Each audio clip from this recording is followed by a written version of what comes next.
présence, oui, tu es l'artisan de notre bonheur, tu es l'artisan de notre bonheur. Et en ce matin, Seigneur, oh Dieu, alors que nous nous avançons au-devant de toi, nous venons bénir ton nom. Nous venons te rendre les hommages qui te sont dus. Nous venons te rendre les offrandes qui te reviennent. Seigneur, oh Dieu, oui, parce que tu as fait cette journée. Seigneur, oh Dieu, nous venons te rendre les hommages qui te reviennent parce que nous reconnaissons que tu es l'artisan de notre bonheur. Nous reconnaissons que tu es l'artisan de notre bonheur. Oui, voici le jour que l'Éternel a fait. Qu'il soit pour nous un sujet de joie et d'allégresse. Je me réjouirai en ce jour. Seigneur, oh Dieu, à cause de toi qui es l'artisan de ma journée. Je me réjouirai en ce jour à cause de toi, Seigneur, oh Dieu, qui est le concepteur de ma journée. Je me réjouirai en ce jour à cause de toi qui m'admets dans ta présence. Oui, ta parole est là, heureux celui que tu choisis et que tu admets dans ta présence. C'est un bonheur, oui. Je suis heureux parce que je suis admis dans ta présence. Je suis heureux parce que je suis accepté dans ta présence. Je suis heureux parce que, oui, le roi de gloire me donne d'entrer en sa présence. Le roi de gloire me donne d'accéder à sa présence en ce matin. C'est ce qui fait mon bonheur en ce matin. C'est ce qui fait mon bonheur en ce matin. Et en ce matin, je suis là pour célébrer ton nom. En ce matin, je suis là pour te rendre mes actions de grâce. En ce matin, je suis là pour contempler ta face. Pour contempler ta face. Pour contempler ta face. Pour, Seigneur, oh Dieu, venir au-devant de toi. Et Seigneur, bénir ton nom. Te rendre, Seigneur, oh Dieu, te dire les bonnes paroles que tu veux entendre, te dire, Seigneur, les bonnes paroles que tu veux entendre, te dire les bonnes paroles que tu veux entendre, car c'est pour ça que tu m'admets dans ta présence, pour te louer encore. Oui, c'est un sujet de joie et d'allégresse parce que je peux faire ce pourquoi j'ai été créé, adorer mon Dieu, parce que je peux faire ce pourquoi j'ai été créé, rendre des hommages à mon Seigneur, parce que je peux faire ce pourquoi j'ai été créé, élever encore plus haut le trône de mon Dieu. En ce matin, Seigneur, oh Dieu, c'est ton nom que je viens bénir. C'est ton nom que je viens bénir. C'est ton nom que je viens bénir. Reçois, Seigneur, oh Dieu, mon offrande en ce matin, mes sacrifices d'action de grâce. Seigneur, oh Dieu, ma louange qui monte vers toi. Ma louange qui te revient. Ma louange qui te revient. Ma louange qui te revient.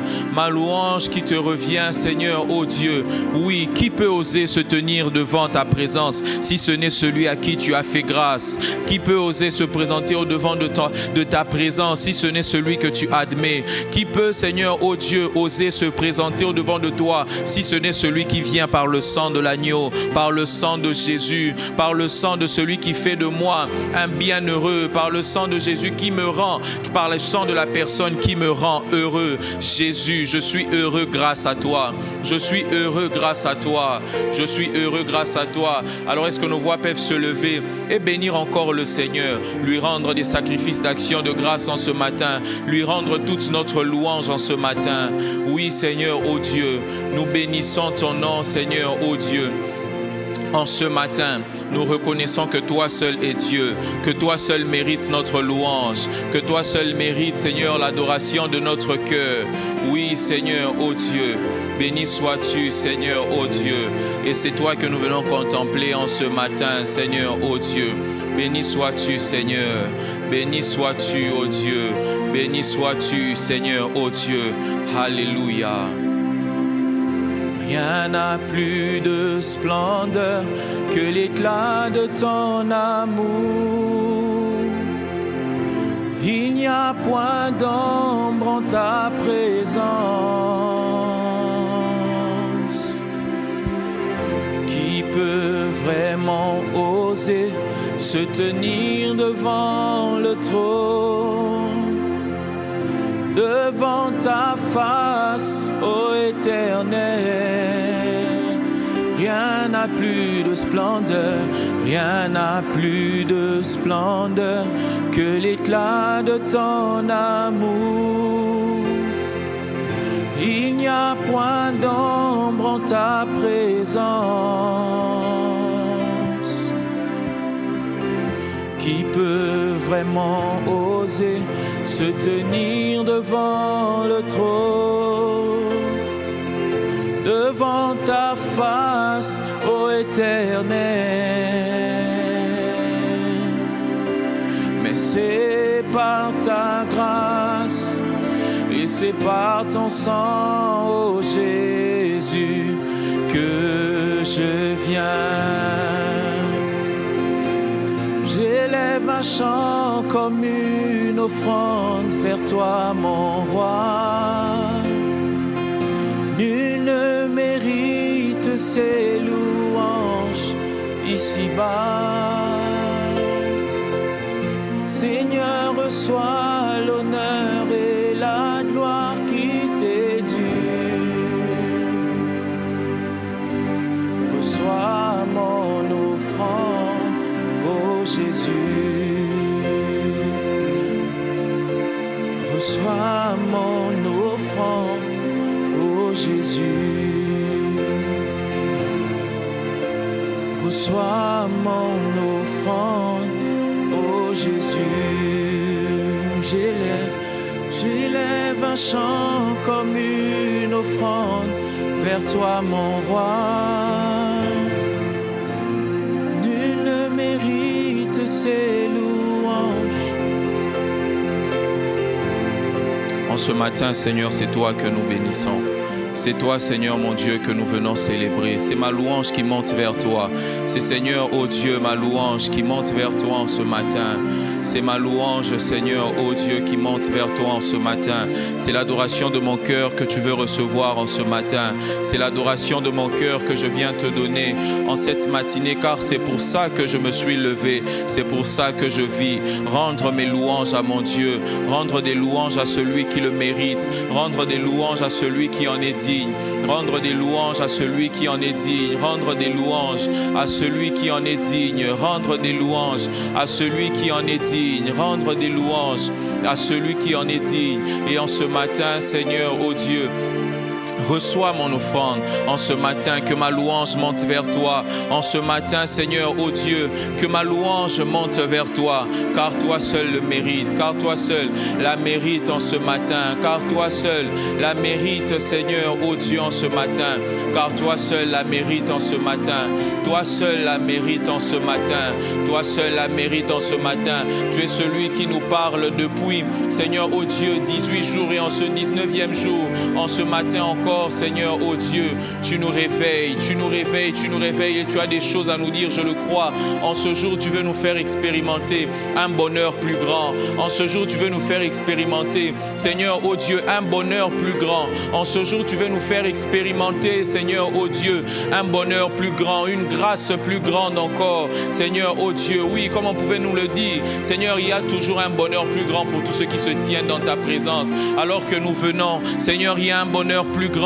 Il y a un bonheur plus grand que celui d'hier. Il est vrai que hier, tu m'as fait du bien, mais en ce jour encore, tu prévois de me procurer un bonheur plus grand. Tu prévois de me faire, Seigneur, ô Dieu, du bien encore à un niveau supérieur. Seigneur mon Dieu, comment ne puis-je pas louer ton nom? Comment ne puis-je pas te célébrer? Toi l'artisan du bonheur parfait, toi l'artisan de mon bonheur, toi le maître de mon bonheur, celui qui conçoit mon bonheur. En ce matin, Seigneur, ô Dieu, je viens bénir ton nom, car toi seul en es digne, car toi seul en es digne, car toi seul en es digne. Tu nous donnes, Seigneur, ô Dieu, de te bénir, Seigneur, parce que tu fais pour nous des choses que personne n'aurait espérées, des choses que nous-mêmes nous n'aurions pas espérées, des choses, Seigneur, ô Dieu, que nous-mêmes nous n'aurions pas planifiées, mais Seigneur, ô Dieu, dans ta bienveillance, dans ta bonté, dans ta grâce, Seigneur, ô Dieu, tu nous accordes le bonheur. Nous pouvions nous attendre à expérimenter le bonheur sous une forme, mais Seigneur, ô Dieu, toi qui nous connais si bien, toi, Seigneur, ô Dieu, qui nous connais si bien, tu nous donnes un bonheur taillé sur mesure, tu nous donnes un bonheur confectionné juste pour nous, qui vient, Seigneur, ô Dieu, répondre à un besoin bien spécifique. Alors que, Seigneur, je ne savais peut-être pas que j'avais besoin de voir le bonheur dans un certain domaine, mais toi qui prévois toutes choses, comme un bon berger qui prend soin de ses brebis, tu as prévu pour moi le bonheur dans des domaines que je ne concevais même pas. En ce jour, c'est mon cœur rempli de gratitude qui monte vers toi. En ce jour, c'est mon cœur rempli de gratitude, ô Dieu, qui monte vers toi. En ce jour, c'est mon cœur rempli de gratitude qui vient et qui te dit béni sois-tu Seigneur, et qui te dit béni sois-tu Seigneur, et qui te dit béni sois-tu Seigneur, et qui te dit béni sois-tu Seigneur, car toi seul le mérites, car toi seul en es digne, car toi seul en es digne, car toi seul en es digne, l'artisan du bonheur parfait. Oh, tu conçois mon bonheur sur mesure, tu conçois mon bonheur sur mesure, tu conçois mon bonheur sur mesure. Comment ne puis-je pas louer ton nom? Comment ne puis-je pas te célébrer? Comment ne puis-je pas élever ton nom? Car toi seul en es digne et toi seul le mérite, Seigneur, oh Dieu. Toi seul le mérite, toi seul en es digne. Ma louange, mon adoration ne sont pour personne d'autre. Seigneur mon Dieu, elles ne reviennent qu'à toi, elles ne reviennent qu'à toi, elles ne reviennent qu'à toi, elles ne reviennent qu'à toi, elles ne reviennent qu'à toi, car toi seul en es digne et toi seul le mérite, Seigneur. Toi seul le mérite, toi seul le mérite, toi seul le mérite. Digne es-tu, Seigneur, ô Dieu. Digne es-tu, Seigneur. En ce matin, Seigneur, reçois l'honneur et la gloire qui t'est due par mes faibles mots. Parfois, Seigneur, ô Dieu, parfois insuffisant. Mais tu sais recevoir la louange qui provient de mon cœur. Au travers de ces faibles mots, reçois la louange de mon cœur en ce matin. Reçois, Seigneur, ô Dieu, la gloire qui t'est due en ce jour, dans le nom de Jésus. Alors que Seigneur, oh Dieu, tu veux nous parler encore au travers de ta parole. Seigneur, laisse que les cœurs soient disposés. Laisse qu'en ce matin, Seigneur mon Dieu, mon cœur soit ouvert afin de recevoir le bonheur comme tu l'as prévu pour moi en ce jour. Dans le nom de Jésus. Dans le nom de Jésus. Amen. Amen. Shalom bien-aimés dans le Seigneur, que la grâce du Seigneur soit notre partage encore en ce jour. Alléluia. La Bible dit, voici le jour que l'Éternel a fait, qu'il soit pour nous un sujet de joie et d'allégresse. Notre joie en ce jour, c'est de savoir que c'est l'Éternel qui a fait ce jour et parce qu'il l'a fait, le bonheur sera encore au rendez-vous. Alléluia. Nous bénissons le Seigneur. Je bénis le Seigneur pour la grâce qui m'est faite encore en ce matin, de conduire ce temps de prière, de me tenir au-devant de nous. Je bénis le Seigneur pour la vie de ses serviteurs, ceux par qui il passe pour me guider, pour m'orienter.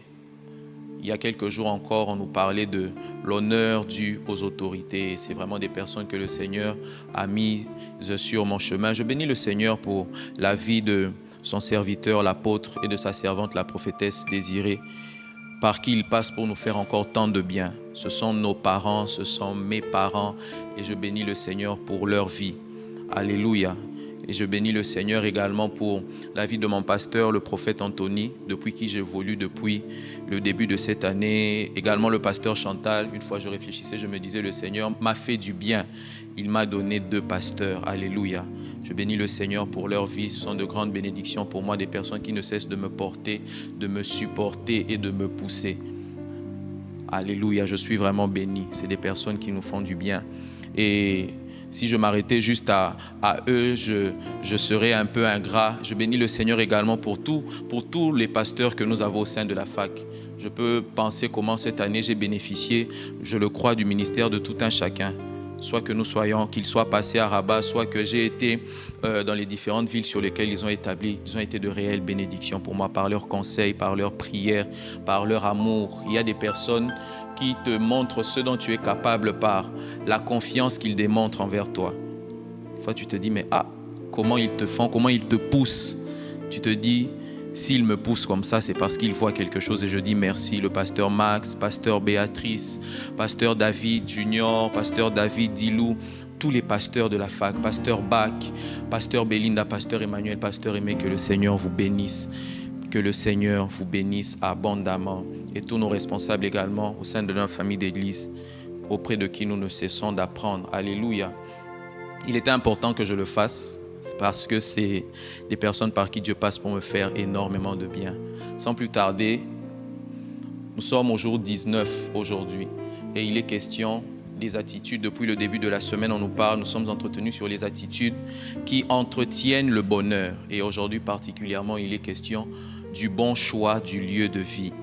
Pour cela, on va lire Jérémie 29 à partir du verset 4 pour nous faire un peu un contexte, mais le verset qui nous intéresse, c'est le verset 7.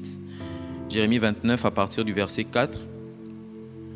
La Bible déclare « Ainsi parle l'Éternel des armées, le Dieu d'Israël, à tous les captifs que j'ai emmenés de Jérusalem à Babylone. » Verset 5. « Bâtissez des maisons et habitez-les. Plantez des jardins et mangez-en les fruits. 6. Prenez des femmes et engendrez des fils et des filles.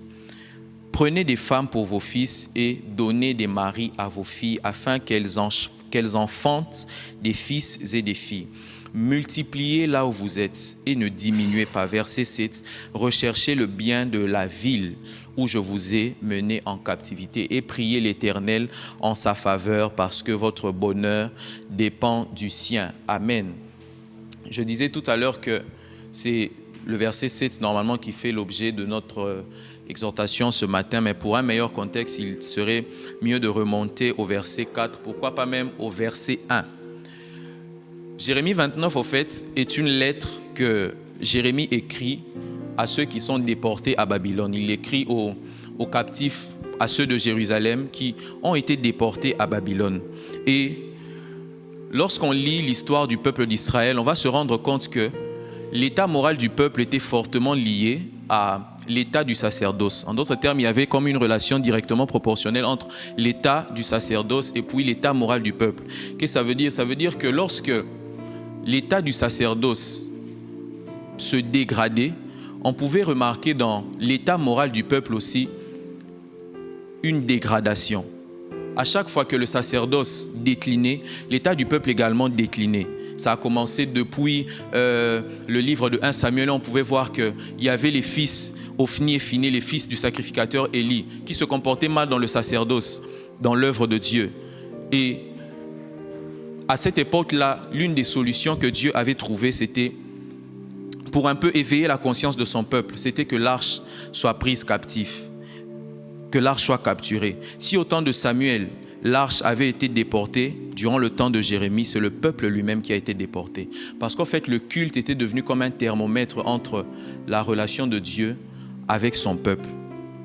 Et la déportation est donc venue attirer l'attention du peuple de Dieu pour leur dire « réveillez-vous ». Parce que Dieu les avait prévenus. À chaque fois, des prophètes se sont succédés pour leur dire « revenez de votre mauvaise voie, revenez sur le chemin que le Seigneur a prévu pour vous ». Mais son peuple n'a pas écouté. Et la déportation est comme venue réveiller le peuple. La déportation est comme venue pour dire au peuple « réveillez-vous ». Ça a sonné comme une alarme. Et écoutez, revenez à l'Éternel. À l'époque de Samuel, des personnes se sont écriées « Ikabod », la gloire est partie.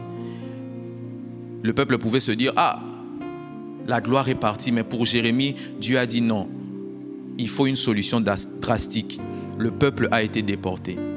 Et on se rend compte que la déportation était un moyen pour le peuple de Dieu de revenir à l'Éternel. La déportation est ce lieu-là que Dieu avait trouvé. Babylone est ce lieu que Dieu avait trouvé afin de ramener son peuple à lui, afin que la relation avec son peuple soit restaurée. On peut se dire, mais c'est étrange, on parle d'un texte qui parle de déportation, mais en quoi ça consiste le bon lieu de vie? En quoi ça nous parle du bon lieu de vie? Lorsqu'on se rend compte que la déportation, Babylone était le lieu que Dieu avait trouvé pour que son peuple revienne à lui, on se rend compte que notre lieu idéal de vie est donc l'endroit où notre relation avec Dieu est bonne, optimale, et où notre relation avec Dieu est entretenue. Et Babylone pour Israël était un bon lieu de vie. Babylone pour Israël était un bon lieu de vie. Par définition donc, le bon lieu de vie est le lieu où Dieu lui-même nous a emmenés. Parce que Dieu a annoncé la déportation à son peuple. Dieu a parlé de la déportation à son peuple. Et Babylone pour Israël, c'était un bon lieu de vie. Pourquoi? Parce que c'est dans ce lieu-là que Dieu avait prévu. Dieu s'était dit, mon peuple reviendra à moi au travers de la déportation. Si Dieu est notre bonheur, alors il nous conduira toujours là où nous pourrons être en relation avec lui. On nous a rappelé durant le début de cette amade que le vrai bonheur se trouve dans la personne de Jésus, dans la relation que nous avons avec Dieu. Le Dieu bonheur privilégiera toujours le lieu où nous pourrons être en relation parfaite avec lui. Le lieu que Dieu assigne à l'homme ne sera jamais un lieu où notre relation avec lui pourra dégringoler. Dieu s'assurera toujours que là où il nous emmène, notre relation avec lui puisse grandir, que nous puissions grandir dans la connaissance que nous avons de lui. Ça peut sembler ne pas être évident. On pouvait se dire, mais c'est la déportation. On est dans une terre étrangère, on a perdu nos repères. Mais Dieu s'est dit, c'est là. C'est un bon lieu de vie pour vous parce que le plus important, c'est la relation que vous avez avec moi. Rapidement, je vais partager quelques vérités sur le bon lieu de vie. Puisque Babylone était un bon lieu de vie pour Israël, la première des choses à noter sur le bon lieu de vie, c'est que le bon lieu de vie est pour une saison bien définie. Pour chaque saison de notre vie, il y a un lieu de vie qui le correspond. Pour cette saison-là, pour Israël, le bon lieu de vie, c'était Babylone. Le choix du bon lieu de vie est donc pour ceux qui savent discerner le temps, les temps et les saisons. Parce que c'est là que le Seigneur veut restaurer la relation. C'est pour une saison bien définie. Israël n'était pas en déportation de façon indéfinie, à durée indéterminée. C'était pour une saison bien précise. Alors qu'on parle aujourd'hui du bon choix du lieu de vie, il nous convient aussi d'avoir en mémoire que qui parle de bon lieu de vie parle aussi de temps et des saisons. Qui veut maximiser un lieu de vie doit avoir l'intelligence des temps et des saisons. Daniel avait cette intelligence. C'est comme ça qu'il pouvait savoir que le temps de la captivité tirait à son terme. Il était arrivé à la fin. C'est comme ça qu'il pouvait prier et dire au Seigneur, Seigneur, le temps que tu avais imparti, les 70 ans sont écoulés. Il est temps que nous rentrions. Parce que pour chaque lieu, pour chaque saison de notre vie, il y a un lieu de vie, un bon lieu, un lieu optimal qui le correspond. Il y a un lieu optimal qui le correspond. Deuxièmement, puisque les saisons changent, les saisons ne sont pas statiques, alors nous serons appelés à choisir plusieurs fois, à plusieurs reprises, le lieu de vie. Les saisons changent. Si c'est une question de temps et des saisons, le lieu de vie, alors nous serons appelés à refaire ce choix à plusieurs reprises. Pourquoi? Parce que les saisons sont évolutives. La vie est une répétition de cycles. Et c'est une erreur de penser que lorsqu'on a choisi une seule fois, on ne choisira plus jamais. C'est comme ça, il faut être attentif à la voix de Dieu, attentif à la parole de Dieu. Je bénis le Seigneur pour toutes les personnes qui sont passées, qui ont parlé de direction divine, de la parole de Dieu et autres. Parce que pour choisir le bon lieu de vie, c'est une question de direction divine. Le pasteur Max en a parlé, je pense, le vendredi de la première semaine où il nous parlait du bonheur et de la direction divine. Parce que comme on l'a vu, à un lieu est attaché notre bonheur. Et nous devons discerner cela. Nous devons discerner lorsque les temps changent. Nous devons discerner lorsque les saisons changent. Est-ce que c'est la saison pour moi de quitter ce boulot pour un autre? Est-ce que c'est la saison pour moi de quitter ce quartier pour un autre? Est-ce que c'est la saison pour moi de quitter ce pays pour un autre? Est-ce que c'est la saison pour moi? Tout est une question de temps et des saisons. Et troisièmement, les réalités dans notre lieu de vie, notre quotidien dans notre vie, dans notre lieu de vie, n'est pas déterminé par la réalité du lieu, mais par la personne qui nous y a conduits. Ce n'est pas l'environnement du lieu où nous sommes qui détermine ce que nous devons vivre, mais c'est la personne qui nous a conduits dans ce lieu-là qui détermine ce que nous devons vivre. La personne qui nous conduit dans le lieu de vie détermine nos réalités. Et avec Israël, la lettre vient un peu comme une révolte, on va le voir dans la suite. Israël avait été emmené en déportation. Et on a vu que c'est Dieu qui a emmené son peuple en déportation. Et la lettre de Jérémie vient un peu comme réveiller le peuple. Parce que ce n'est pas parce que vous êtes en déportation que les lois de Dieu ne s'appliquent plus à vous. Certes, Israël est en déportation, mais Israël reste le peuple de Dieu. On peut se dire, mais c'est une méthode difficile à accepter. C'est la déportation, mais c'était un moyen pour Dieu de châtier son peuple. La Bible déclare que un père châtie ceux qu'il aime. Et la déportation, c'était ce moyen-là pour Dieu de rappeler à son peuple.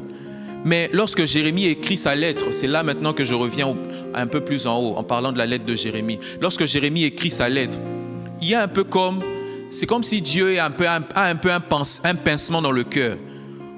Dieu vient leur dire, je vous ai mené en captivité, mais la réalité que vous vivez ne détermine pas. Ce n'est pas la réalité que j'avais pour vous. Certes en déportation, mais il y a des choses que j'attends de vous. Je continue à rester votre Dieu quand bien même vous êtes à Babylone. Ésaïe disait, Ésaïe 33, 22, l'Éternel est notre juge, l'Éternel est notre législateur, il est notre roi. C'est lui qui nous sauve. En tant que législateur de son peuple, seule la loi de Dieu devait s'appliquer, même en terre étrangère. Même en terre étrangère, on pouvait le voir avec Esther. Aman pouvait faire ce témoignage et dit c'est un peuple qui a sa demeure à part. Pourquoi? Parce que même dans le royaume là, Dieu restait leur Dieu et c'est les lois de Dieu qui devaient s'appliquer. Malgré la déportation, Israël restait le peuple de Dieu. Donc seule la législation de Dieu devait s'appliquer sur son peuple. Là où Dieu nous emmène, ne nous exempte pas de son autorité. Peu importe là où Dieu nous emmène, nous restons sous son autorité. Je vais anticiper sur ce que je vais dire. L'une des manières de savoir que tu es dans un bon lieu de vie, est-ce que tu es resté sous l'autorité de Dieu là où Dieu t'a emmené? Il y a des personnes, on a vu, qui voulaient effectuer un voyage d'un pays vers un autre. On lui dit ne pars pas, ne pars pas, ne pars pas. Mais la personne s'en va et la personne rétrograde, la personne se perd. Ce n'était pas un bon lieu de vie. Pourquoi? Parce que là où Dieu nous emmène ne peut jamais desservir notre relation avec lui. Là où Dieu nous emmène, il nous s'assurera toujours que la relation avec lui reste optimale. Jérémie vient donc apporter un message du législateur d'Israël. Parce que c'est Dieu qui avait mené son peuple là-bas. Il ne devait pas avoir une vie de déporté, mais une vie de peuple de Dieu. Et c'est pour ça que Dieu va leur faire un certain nombre de rappels. Et au travers d'eux, nous allons voir, dans les quelques minutes qui nous restent, ce que Dieu attend de quelqu'un qui est dans un bon lieu de vie. Ces points nous permettront aussi de savoir si le lieu où nous sommes actuellement est un bon lieu de vie pour nous. Si Dieu a fait les reproches à son peuple, nous aussi nous pouvons nous en servir aujourd'hui. Qu'est-ce que Dieu dit à son peuple au travers de la lettre de Jérémie? La première des choses, ce que Dieu attend de quelqu'un qui est dans un bon lieu de vie, il dit à son peuple, bâtissez des maisons, plantez des jardins. Jérémie 29, 5. Dieu dit à son peuple, bâtissez des maisons, plantez des jardins. Le lieu de vie dans lequel Dieu nous emmène ne nous exemptera jamais du travail. Jamais. Et au travers de ça, nous voyons deux pensées qui ressortent. La pensée de la sédentarité et la culture du travail. Si nous voulons réellement jouir du bonheur, nous ne devons pas faire les choses juste en attendant. Malgré que Dieu avait conduit son peuple en déportation, il y avait un bonheur que Israël devait vivre. Et le rappel de Dieu en leur disant bâtissez des maisons, en d'autres termes, posez des actes qui vont durer dans le temps. Investissez dans des choses qui vont durer dans le temps. Ne faites pas des choses juste pour dire de toutes les façons on est là pour 70 ans, on va partir. Non, mais du temps où vous êtes là, maximisez le bonheur que vous avez. Maximisez pour vivre un bonheur plus grand. Dieu peut nous donner le bonheur au niveau 1, mais c'est le travail que nous faisons qui va faire en sorte que le bonheur va augmenter niveau 2, niveau 3, niveau 4. La pensée de la sédentarité. C'est lui qui est toujours dans une mentalité de faire les choses en attendant, ne vivra jamais le bonheur. Combien de personnes on n'a pas connues dans ce pays? Ah, moi je suis là juste pour 3 ans, hein. Moi je suis là juste pour 5 ans, je fais ma licence, je fais mon master et puis je m'en vais. Mais quelqu'un qui est venu focus, il s'est dit c'est vrai que je suis là pour 3 ans, c'est vrai que je suis là pour 5 ans, mais je vais maximiser parce que c'est le lieu où Dieu m'a emmené. À coup sûr, que ce soit pour 3 ans, je vais jouir, je vais presser ce lieu jusqu'à ce que j'en tire le maximum du bonheur que Dieu a pour moi. Et ces personnes qui se disaient, bon, on est juste là pour 3 ans, pour 5 ans, bizarrement, ces personnes se retrouvent à faire plus de temps parce qu'au finish, ils n'ont pas compris la leçon. Dieu nous emmène dans un lieu pour nous donner une leçon bien particulière. Et tant qu'on n'a pas appris cette leçon, il sera difficile pour nous de vivre le bonheur. Parce que le bonheur de Dieu, dans le lieu où il nous emmène, se trouve dans la leçon que nous apprenons. Dans les leçons qu'il veut nous enseigner, là où il nous a placés. Le Maroc aurait pu être un excellent lieu de vie pour certains, mais beaucoup sont passés à côté parce qu'ils se disaient, nous sommes là juste en attendant. Je connais un frère qui a été sauvé de ça. Il se disait, je viens juste, je fais ma licence 3 ans et puis je m'en vais. Il est là aujourd'hui, il est marié. Il a failli passer à côté. Mais aujourd'hui, il vit le bonheur de Dieu. Pourquoi? Parce qu'il a maximisé à fond là où Dieu l'avait emmené. Il a maximisé, donc bâtissez des maisons. Dieu veut rappeler à son peuple la pensée de la sédentarité. Cela nous permet de vivre le bonheur. Deuxièmement, la culture du travail. Dieu s'attend à ce que nous puissions transformer l'environnement dans lequel nous nous trouvons afin d'expérimenter un bonheur plus grand encore. Israël pouvait se dire, pourquoi d'ailleurs on va bâtir des maisons? On est ici en captivité. D'ailleurs Dieu a dit 70 ans, on va partir. Pourquoi on va bâtir des maisons? Et puis ça va rester pour qui? Ça va rester pour les Babyloniens. Mais Dieu dit, bâtissez des maisons, travaillez, améliorez l'environnement dans lequel vous vous trouvez. Améliorez-le. Vous êtes certes là pour un temps, c'est juste une saison, mais améliorez cet endroit. Améliorez-le. Adam était en Éden, pays de délices, pays de bonheur, mais il avait quand même reçu l'ordre de travailler. Genèse 1, verset 28. Dieu les bénit et Dieu leur dit, soyez féconds, multipliez, remplissez la terre, l'assujettissez et dominez sur les poissons de la mer, sur les oiseaux du ciel et sur tout animal qui se meut sur la terre. C'est dans la pratique du travail, dans notre lieu de vie, que se trouve le bonheur meilleur que le Seigneur a pour nous. Dans la pratique du travail. Nous sommes là certes pour un temps, nous partirons, mais qu'est-ce que nous faisons pour améliorer l'environnement dans lequel nous nous trouvons? Ça, c'était le premier appel de Dieu pour son peuple. Bâtissez des maisons, plantez des jardins. Deuxièmement, habitez-les. Donc, bâtissez des maisons, habitez-les, plantez des jardins, mangez-en les fruits. La deuxième des choses que Dieu dit à son peuple, habitez-les, mangez-en les fruits. Nous avons encore 2 pensées qui ressortent ici. 1, le repos et la sécurité. Nous vivons 2 aspects du bonheur, le repos et la sécurité, là où Dieu nous emmène. Là où Dieu nous emmène, ce n'est pas un lieu de trouble. Habitez-les. Mangez-en les fruits, donc soyez en sécurité. C'est un lieu de repos. C'est un lieu de repos. Lorsque Jérémie vient apporter cette lettre au peuple de Dieu, c'est un rappel pour leur dire, le repos est aussi votre partage. Le bonheur pour cette saison, pour certains, prendra la forme du repos. Prendra la forme du repos. Là où Dieu t'emmène, il faut que tu te reposes, il faut que tu sois calme, il faut que tu jouisses de l'endroit où Dieu t'a emmené. C'est la deuxième pensée, jouir de la bénédiction de Dieu. Là où Dieu nous emmène, ça peut nous sembler difficile, mais c'est la bénédiction de Dieu pour nous. Et lorsqu'il nous conduit dans un lieu, il y a quelque part, si nous regardons bien, une bénédiction de Dieu dont nous devons jouir. Et c'était le rappel de Dieu pour son peuple. Jouissez de ma bénédiction, jouissez de ma présence. Alors que vous êtes en déportation, que la conscience de ma présence revienne, que notre intimité revienne, afin que nous puissions profiter au maximum du lieu où nous a emmenés.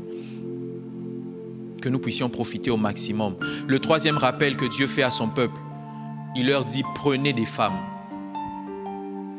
En déportation, mais prenez des femmes. 2 choses encore peuvent ressortir ici, de façon littérale. Prenez des femmes. Je ne vais pas m'attarder là-dessus parce qu'on nous l'a déjà parlé avec le choix du conjoint. Le choix du conjoint, il y a une relation directement proportionnelle entre le lieu où nous nous trouvons et la personne que nous allons épouser. C'est intimement lié. Prenez des femmes.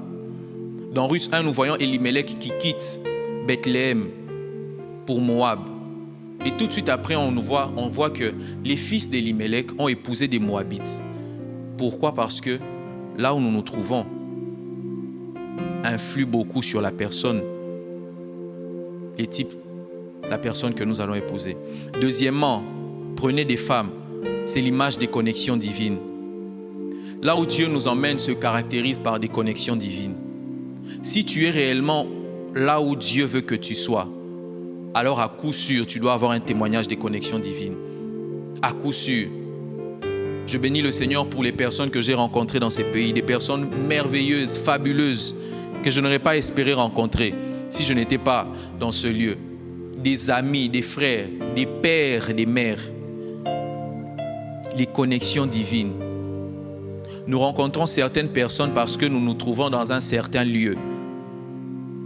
Et le pasteur Max le disait le vendredi lorsqu'il intervenait lors de la première semaine, il nous disait que le bonheur est fortement lié aux personnes qui nous environnent, aux personnes qui nous entourent. Le bonheur est fortement lié aux personnes qui sont autour de nous. Frères et sœurs, les connexions divines caractérisent le lieu où nous nous trouvons. Si réellement c'est un bon lieu pour nous, alors les connexions divines doivent être notre partage. Quatrièmement, le quatrième rappel de Dieu pour son peuple, engendrer des fils. Parce que le bonheur cache la grâce de l'enfantement. La grâce de l'enfantement est relâchée lorsque nous sommes dans le bon lieu que Dieu a prévu pour nous. Et qui dit enfantement dit fécondité. Engendrer des fils. Là où Dieu nous emmène, ce n'est pas un lieu où nous restons stériles, mais c'est un lieu où nous sommes productifs. Tu dis que Dieu t'a emmené là où tu es, mais qu'est-ce que tu as produit depuis que tu es là-bas? Engendrer des fils, multiplier, soyez féconds. Adam était en Éden et Dieu lui a donné l'ordre de multiplier. Parce que là où Dieu nous emmène, la fécondité se manifeste. Terrain hostile ou pas, la fécondité va se manifester. Facile ou pas, la fécondité va se manifester. Pourquoi? Parce que notre vie est gouvernée par celui qui nous a emmenés dans ce lieu. Genèse 26, Isaac, la famine s'abat dans le pays, mais Isaac reçoit une parole du Seigneur. Ne descends pas en Égypte, reste à Guérar. Sécheresse, oui, mais Isaac a été fécond. Isaac a été productif, même dans une terre sèche. Pourquoi? Parce que là où Dieu t'emmène, la fécondité marche avec toi. Joseph était en Égypte, une terre difficile où Dieu l'a emmené par concours de circonstances, vendu par ses frères. Mais c'est là qu'en Égypte, il enfante un fils qu'il appelle Ephraïm. Et qu'est-ce qu'il dit? Genèse 41, 52, il dit « Dieu m'a rendu fécond dans le pays de mon affliction. » Joseph, le pays de ton affliction, mais c'est là où Dieu t'a emmené, non? Il dit oui, mais même là, Dieu m'a rendu fécond. Pourquoi? Parce que la fécondité s'attache au lieu où Dieu nous emmène. Le choix du bon lieu de vie est à considérer avec beaucoup d'importance. Pourquoi? Parce que notre fécondité en dépend. Notre fécondité en dépend. Alors que je m'en vais finir, c'est lorsque nous faisons toutes ces choses, c'est lorsque nous bâtissons des maisons, c'est lorsque nous plantons des jardins, c'est lorsque nous habitons les maisons que nous avons bâties, que nous en mangeons les fruits. C'est lorsque son peuple devait prendre des femmes, engendrer des fils. C'est là qu'à la fin, il leur dit, recherchez le bien de la ville. C'est lorsque nous faisons toutes ces choses que nous recherchons le bien de la ville où Dieu nous a emmenés. C'est lorsque nous faisons toutes ces choses que nous recherchons le bien de la ville où Dieu nous a emmenés. Mais nous ne devons pas oublier un élément très important, prier l'Éternel en sa faveur. Il est bien que nous recherchons le bien de la ville, mais n'oublions pas une chose. On peut se dire, j'ai bâti des maisons par des forces, j'ai planté des vignes par mes forces, je les ai habitées, j'ai pris des femmes, j'ai marié mes fils, j'ai donné des maris à mes filles. Quand bien même nous expérimenterons toutes ces choses dans le lieu où Dieu nous emmène, n'oublions pas, gardons-nous de dire que c'est notre force et notre volonté qui nous ont acquis ces choses. La vérité est celle-ci, c'est l'Éternel qui accomplit toutes ces choses. La fin du verset 7 dit « Priez l'Éternel en sa faveur ». En d'autres termes, faites recours à l'Éternel. Le bonheur sera toujours une affaire de Dieu. On a cessé de le répéter. Et alors qu'on arrive à cette fin de semaine, on va vers la fin d'Amad, on nous le répète encore. Le bonheur sera toujours une affaire de Dieu. Il n'y a pas de bonheur en dehors de Dieu. Dieu reste la seule source du bonheur. Peu importe où nous sommes productifs parce que Dieu, la source, marche avec nous. Dieu s'est fâché contre son peuple. Il leur a dit, certes, vous êtes en déportation, mais ne vivez pas une vie de déporté. Pourquoi? Parce que la source, moi, je suis avec vous. Donc, il y a un certain nombre d'attitudes que j'attends de vous. Parce que Dieu reste et restera toujours la seule et l'unique source du bonheur. Cette lettre est un rappel à l'ordre. À cause de tous les impératifs, bâtissez, plantez, prenez, engendrez, on pourrait penser que l'homme est le seul maître à bord. Mais à la fin, les choses sont centrées sur l'éternel. Quels que soient nos exploits, n'oublions jamais que Dieu reste la seule source du bonheur. Tu as obtenu le bonheur. C'est venu peut-être sous forme d'un travail. C'est venu peut-être sous forme d'un fiancé, d'un bien-aimé. C'est venu peut-être sous forme d'un enfant. Gardons-nous de nous dire, c'est peut-être parce que j'avais un bon CV. C'est peut-être parce que, j'ai quand même 6 ans d'expérience. J'ai quand même 10 ans d'expérience. Je suis quand même un seigneur dans le domaine. Donc, ça, mon expérience m'a acquis ce bonheur. Gardons-nous de dire, non mais quand même, je crains quand même le Seigneur. Quand même. Je suis quand même bel homme, je suis quand même belle femme. Donc, trouver un bien-aimé, c'est l'Éternel qui est la source du bonheur. C'est l'Éternel qui est la source du bonheur. C'est l'Éternel qui est la source du bonheur. Le choix du bon lieu de vie, oui, mais jamais sans l'Éternel. Parce que l'Éternel reste et demeure la seule source du bonheur. La seule. Et pour finir, je finirai avec ces 3 questions. La première, as-tu quitté l'endroit où Dieu te voulait? As-tu quitté l'endroit où Dieu te voulait? Comme Agar en ce matin, Dieu m'envoie te dire, retourne. Retourne, on nous a longtemps parlé d'Agar l'année dernière. 20 jours à parler d'Agar à raison de 2 sessions par jour. 40 à 41 prédications en parlant d'Agar, sans compter les dimanches. En ce matin, Dieu vient me dire de te dire, retourne. Parce que où tu es, ce n'est pas là où je te veux. On avait vu avec Agar qu'il y avait des choses en elle qui ne pouvaient pas éclore dans le désert. Et le bon lieu de vie, pourquoi? Parce que il y a des choses en nous qui ne peuvent éclore qu'en des lieux bien spécifiques. Tant que nous ne sommes pas là, les conditions ne sont pas favorables pour que nous puissions enfanter ces choses. On a vu que le bonheur cache la grâce de l'enfantement, mais l'enfantement se fait dans un milieu bien spécifique. Quand les douleurs de l'enfantement commencent, la femme se lève, elle se dit, je vais aller dans un lieu où les conditions seront réunies afin que ce que je porte en moi ne puisse pas se perdre. Elle va à l'hôpital. Comme Agar, Dieu m'envoie te dire en ce matin, retourne chez ta maîtresse. C'est peut-être pas évident, mais c'est moi qui t'y ai conduit. Alors retourne. Il y a des choses en toi qui peuvent prendre. Si tu restes où tu es, ce qui est en toi va mourir. Les gens ne pourront pas en bénéficier. Alors retourne. Parce que pour ce que tu portes en toi, il y a un lieu bien spécifique. Le choix du bon lieu de vie est le premier pas vers l'enfantement des promesses de Dieu. Tant que je ne suis pas au bon endroit, ces choses ne vont pas éclore. Ça ne va pas éclore. Deuxièmement, deuxième question, es-tu là où Dieu te veut? Alors comme Isaac, il te dit, reste là. Genèse 26, 2 à 5, si on peut nous l'afficher. Isaac était à l'endroit. Isaac pensait à se déplacer parce que les conditions devenaient difficiles. Il y avait la famine. Mais dans Genèse 26, le verset 2, l'Éternel lui apparut et lui dit, ne descends pas en Égypte, demeure dans le pays que je te dirai. Séjourne dans ce pays-ci, un lieu bien spécifique.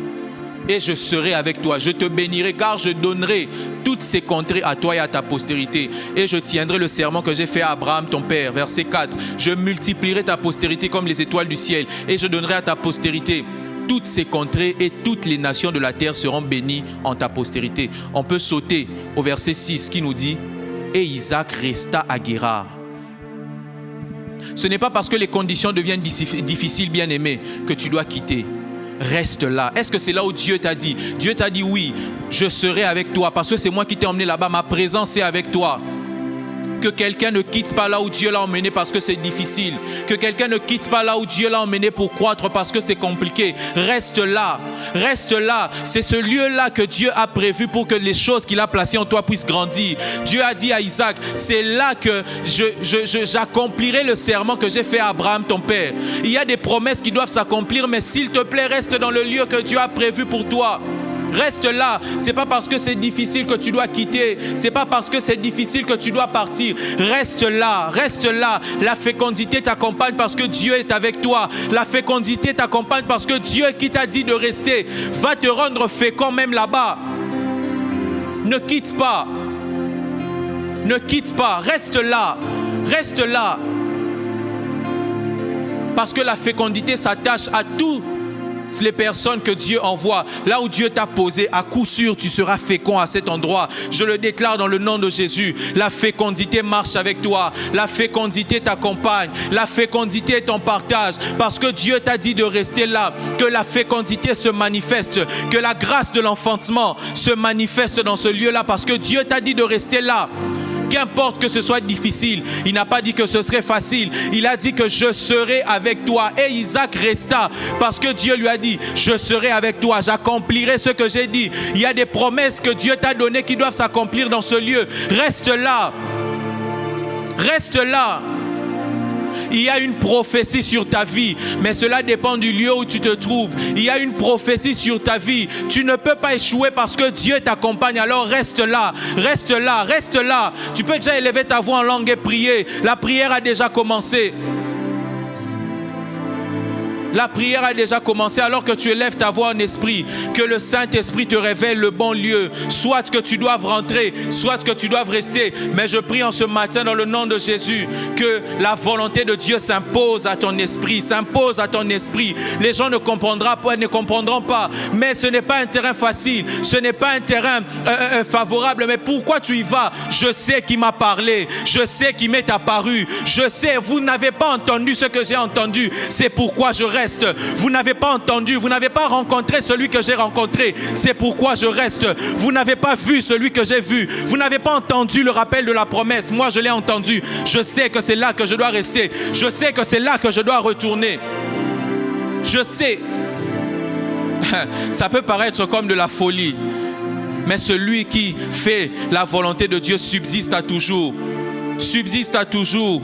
Lorsque j'ai perdu mon père en 2023, on était là, les membres de famille nous disaient, mais qu'est-ce que vous allez faire là-bas? Mon frère même, il était au bord, il avait fini, il était à sa 4e année, on nous disait, mais cherchez un moyen, allez ailleurs. Pourquoi vous restez là? C'est un terrain difficile. Est-ce que ça va bien se passer pour vous? Est-ce que ça va bien se passer pour vous? Comment vous allez faire? Entre guillemets, le dernier soutien est parti. Papa est décédé, mais qu'est-ce que vous allez faire? Ils n'avaient pas entendu ce que nous avions entendu. Aujourd'hui, on est là, épanoui. Si je dis que tout a été rose, je mentirais, mais le Seigneur a toujours été présent. Le Seigneur a toujours su substituer. Substituer aujourd'hui épanoui, aujourd'hui épanoui, aujourd'hui épanoui. Pourquoi? Parce que la parole de Dieu s'était fait retentir. La parole de Dieu s'était fait retentir. Et ceux qui nous disaient, mais de toute façon, vous êtes déjà habitué à votre Maroc. Bon, de toutes les façons, restez là-bas. Parce que quoi? Dieu avait parlé. Dieu avait parlé. Dieu avait parlé. Dieu avait parlé. Oh bien-aimé, je prie que la volonté de Dieu puisse être fixée dans ton esprit. Prophétie sur ma vie. Je ne peux pas échouer. Je n'échouerai pas, Seigneur. J'achèverai ma course. Il y a une prophétie sur ma vie. Je ne peux pas échouer. Je n'échouerai pas, Seigneur. J'achèverai ma course. Il y a une prophétie sur ma vie. Je ne peux pas échouer. Je n'échouerai pas, Seigneur. J'achèverai ma course. J'achèverai ma course parce que je suis dans le bon lieu de vie. J'achèverai ma course parce que le Seigneur reste le point focal de mes décisions. Je ne choisis pas le lieu de vie en fonction de la conjoncture. Je ne choisis pas le lieu de vie en fonction de la réalité économique. Je ne choisis pas le lieu de vie en fonction de la réalité sociale. Je choisis le lieu de vie en fonction de Jésus qui reste le centre. En fonction de ma relation avec Jésus qui reste au centre. Je n'échouerai pas parce qu'il ne me guidera pas. Il a les verts pâturages pour moi. En tant que bon berger, il me conduit vers les verts pâturages. Il me conduit près des eaux paisibles. La direction divine sera toujours mon partage. Même lorsqu'il faut choisir un lieu de vie, je sais que je ne me perdrai pas parce que à toujours le Seigneur est mon premier choix. Avant de faire le choix du lieu de vie, bien-aimé, rassurons-nous que nous avons choisi l'Éternel comme notre premier choix. Avant de faire le choix du lieu de vie, rassurons-nous que l'Éternel est notre premier choix, qu'il restera toujours notre premier choix. Ainsi, nous ne pourrons pas nous perdre. Ainsi, nous ne serons pas égarés. J'achèverai ma course. Il y a une prophétie sur ma vie. Il y a des choses de Dieu en moi. Je ne m'égarerai pas parce que je sais que le Seigneur reste la seule source. La seule source. Il reste le seul point focal de ce que je fais. Dieu est mon premier choix. Dieu est mon premier choix. Alors qu'on parle du bon choix de vie, comment faire le bon choix de vie? C'est de faire de Dieu son premier choix. C'est de se rassurer que Dieu sera toujours notre premier choix. Alléluia. Les fils de Corée dans le psaume 48 le disent. Voici l'Éternel qui est notre Dieu maintenant et à jamais. Il sera notre guide jusqu'à la mort. S'il est notre Dieu, il peut me guider vers le lieu de vie. Même quand la saison a changé, il pourra me guider. Même quand la saison change, il pourra m'orienter. Même quand la saison change, il reste le Dieu qui est mon Dieu maintenant et à toujours. Il sera mon guide jusqu'à la mort. Alléluia.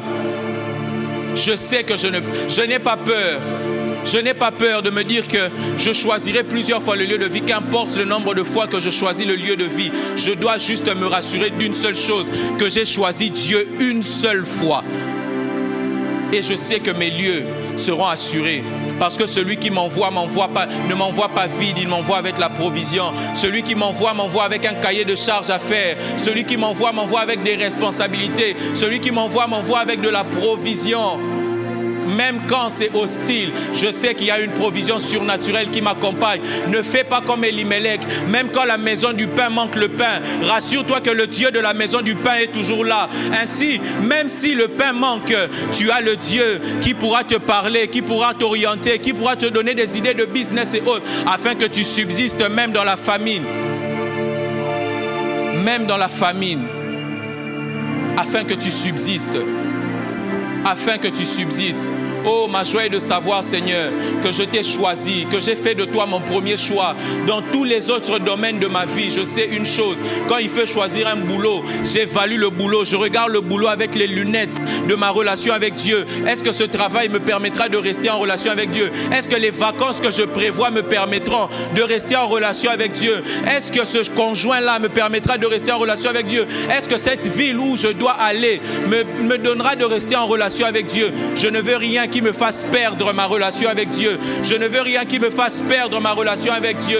Je ne veux rien qui me fasse perdre l'intimité, l'alliance avec le Seigneur. Rien. Rien du tout. As-tu quitté l'endroit où Dieu te voulait? Retourne. Es-tu où Dieu te veut? Reste. Et es-tu en train de demeurer là où Dieu ne te veut plus? Comme à Israël, il te dit, tu as assez demeuré sur cette montagne. Tu as assez demeuré sur cette montagne. Tu as assez demeuré sur cette montagne. Tu as assez demeuré sur cette montagne. Tu as assez demeuré sur cette montagne. L'ancien Joël, lorsqu'il parlait, il disait saturation, saturation. Combien de paroles n'avons-nous pas reçues pour nous dire que les gens devaient aller? Combien? Parce que tu as assez demeuré sur cette montagne. Tu t'es familiarisé, tu ne t'attends plus à rien. Entre guillemets, tu maîtrises les voies de Dieu. Il y a un niveau supérieur. Tu as assez demeuré sur cette montagne. Tu as assez demeuré sur cette montagne. Assez demeuré sur cette montagne. Il y a des choses plus grandes encore. Lorsque Israël s'est arrêté au pied de la montagne, que le temps passé au pied de la montagne ne te fasse pas oublier qu'il y a Canaan à conquérir. Que le temps passé au pied de la montagne ne te fasse pas oublier qu'il y a Canaan à conquérir. Que le temps passé au pied de la montagne ne te fasse pas oublier qu'il y a un pays où coule le lait et le miel que tu dois aller, où tu dois conquérir. Tu as assez demeuré sur cette montagne. Tu as assez demeuré dans ce boulot. Tu as assez demeuré dans cette dimension. Il t'appelle à plus. Il t'appelle à plus. Il t'appelle à plus. Le lieu où nous nous trouvons détermine même les expériences que nous allons vivre. Jacob prit une pierre dont il fit son chevet. Si ma mémoire est bonne, c'est Genèse 28. Et il dit, la Bible nous dit que lorsque il se couche, il prend une pierre, il fait son chevet. À ce lieu-là, il y a une expérience particulière. La Bible dit qu'il vit le ciel ouvert, une échelle, toucher le ciel. Les anges montaient et descendaient. Tu te poses la question, pourquoi je n'expérimente plus rien? Es-tu au lieu où Dieu te veut? Pourquoi je n'expérimente plus rien? Es-tu au lieu où Dieu te veut? Si le multimédia peut nous aider à nous l'afficher. Non, je n'expérimente plus rien. Es-tu là où Dieu te veut? Tu as assez demeuré là. Parce que à chaque lieu détermine des expériences aussi à vivre. À chaque lieu détermine aussi les expériences à vivre. Il prit une pierre dont il fit son chevet. Et il vit les anges de Dieu monter et descendre. Monter et descendre. Monter et descendre. Tu te dis pourquoi je n'expérimente plus rien? Parce que tu as assez demeuré sur cette montagne. Parce que tu t'es trop familiarisé. Parce que tu t'es trop familiarisé. Parce que tu t'es trop familiarisé. Il arriva dans un lieu, Genèse 28, 11, où il passa la nuit, car le soleil était couché. Il prit une pierre dont il fit son chevet et se coucha dans ce lieu-là. Il a fallu qu'il soit dans un lieu bien spécifique pour qu'une expérience soit activée. Verset 12, il eut un songe et voici une échelle était appuyée sur la terre et son sommet touchait le ciel. Et voici les anges de Dieu montaient et descendaient par cette échelle. Et voici l'Éternel se tenait au-dessus d'elle et dit, je suis l'Éternel, le Dieu d'Abraham, ton père, le Dieu d'Isaac. Sur la terre sur laquelle tu es couché, je la donnerai à toi et à ta postérité. Je la donnerai à toi et à ta postérité. Pourquoi je n'expérimente plus Dieu? J'ai l'impression que les promesses de Dieu tardent. C'est parce que les promesses que Dieu t'a faites, particulièrement je parle à quelqu'un, c'est parce que les promesses que Dieu t'a faites doivent s'accomplir dans un lieu qui n'est pas là où tu es. Tu as assez demeuré sur cette montagne. On nous disait encore lors d'Ahmad Yatsab, on est trop devenu confortable, on est trop devenu trop à l'aise et on accuse Dieu en se disant que Seigneur, tes promesses tardent, Seigneur, tes promesses ne s'accomplissent pas. Mon fils, est-ce que tu es là où il faut que la promesse s'accomplisse? Est-ce que tu es là où il faut que la promesse s'accomplisse? Ne me blâme pas que la promesse ne s'accomplisse pas. La promesse t'attend. C'est toi qui n'es pas au rendez-vous que nous avons fixé. C'est toi qui n'es pas au rendez-vous. C'est toi qui n'es pas au rendez-vous. Alors, tu as assez demeuré sur cette montagne. Tu as assez demeuré sur cette montagne. Tu as assez demeuré sur cette montagne. Alors que nous finissons, est-ce que tu peux juste élever ta voix et dire, Seigneur, donne-moi l'intelligence des temps et des saisons. Que je sache quand bouger. Que je sache quand me déplacer, que je sache quand est-ce que tu bouges, que je sache suivre le mouvement de ton esprit, que je sache suivre le mouvement de ta personne. Chapra de sita la baba, chakabra di la ba usate, malia kasuta paleba, chapalebe, sumale kalia matu, sapale, me kalia mato, supale kete, malia pakulate, le kamata palia po, lu samalia kapa, shabile, halua sake, malia fatu, kalia matelebe, shebla dalia kusate, male kalia sutalebe, shete, li kalia mantelebe, shete, lu kalia mantelebe, Maradia kula cité, la kemantelebabo, shaladia kuta, le mantelebe. Seigneur, je prie pour l'intelligence des temps et des saisons, afin que plus personne ne se perde, afin que, Seigneur, oh Dieu, nous soyons toujours au bon endroit, au bon endroit, au bon moment, afin que nous soyons toujours au bon endroit au moment X, à ce moment que tu as prévu pour nous. C'est ainsi que, Seigneur, nous pourrons vivre réellement, de façon optimale, le bon choix du lieu de vie. Seigneur, merci, parce que au-delà de choisir le bon lieu de vie, c'est toi que nous choisissons. C'est toi que nous choisissons. C'est tes intérêts que nous choisissons. Nous choisissons d'aller dans le sens de ta volonté. Parce que, frères et sœurs, c'est aussi une question d'obéissance, le bon choix du lieu de vie. Si Isaac n'avait pas obéi dans Genèse 26, mais il n'aurait pas vécu ces choses. Seigneur, nous choisissons d'obéir. Nous choisissons d'aller dans le sens de ta volonté. Nous choisissons d'obéir à ta parole. Nous choisissons ta personne, tes projets et tes plans pour nous. Dans le nom de Jésus. Merci Seigneur pour ce matin. Merci Seigneur pour ton esprit que tu rends disponible pour nous. Merci Seigneur. Parce que tu veux nous emmener réellement dans des lieux où nous pourrons jouir pleinement du bonheur que tu as prévu pour nous. Où le bonheur que tu nous as donné pourra encore s'élargir, s'étendre. Merci Seigneur. Merci Seigneur. Alléluia, dans le nom de Jésus. Amen. Amen. Que le Seigneur nous bénisse. Passons une excellente journée. Nous nous retrouvons à 12h30 pour notre temps de louange, de contemplation, notre temps d'adoration. Et nous nous retrouvons selon les dispositions de nos assemblées locales à 18h30 afin de communier encore ensemble et d'écouter la parole de Dieu. Alléluia. Shalom. Bonne journée à chacun.